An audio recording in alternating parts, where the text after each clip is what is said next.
And we begin tonight with the key testimony heard today in a Colorado courtroom as the murder trial continues for Patrick Frazee. We've been following this case so closely because of its Idaho connection. Krystal Lee Kenny, known simply as Krystal Lee, is a nurse from Twin Falls, and she's accused of helping Frazee cover up the murder of Kelsey Berreth. Today, she took the stand for the first time to tell her side of the story. Our Misty Inglet breaks down the courtroom details. Frazee and Lee have a long, complicated history dating back more than a decade, and she described all of that to a jury today. The two first met in 2006 in Colorado and began dating. They dated for about a year before breaking up in 2007, at which point they lost contact. In 2008, Frazee reaches out to Lee saying that he had a dog for her, so she travels to Colorado to pick it up, and they lose touch again until 2010, at which point Lee gets engaged to another man. Frazee calls her the night before her wedding and tells her not to marry him, but she does, and contact once again breaks off. Then in 2015, Lee and her husband hit a rough patch, so she reaches out to Frazee, eventually traveling to Colorado where the two begin an affair.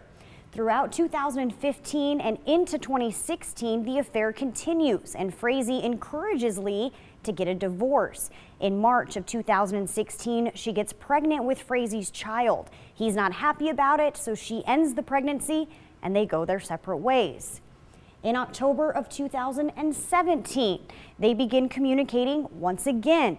Now, this is also the same time period that Frazee has a baby daughter with Kelsey Berreth.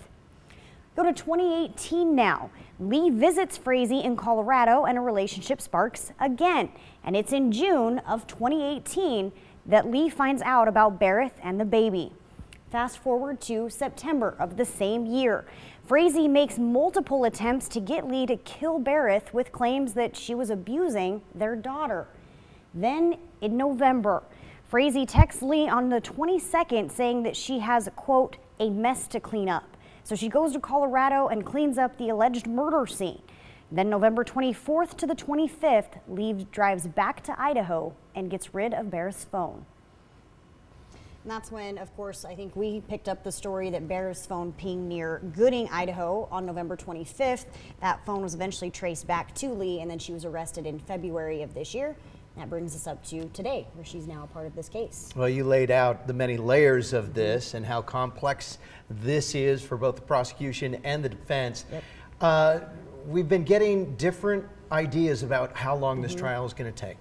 Yeah, so the idea was 3 weeks is what they were planning on. Now, I know that this testimony came up a little sooner in the trial than they were expecting, but it also took a lot longer today. They didn't even get through the full testimony today, so that could push it back even a little bit longer, I would think. And that's before the defense gets her on the stand. Exactly. Boy, she outlined a tangled web today. She did. And we've got a lot more online at ktvb.com if you want to read up on it. All right, thank you, Misty.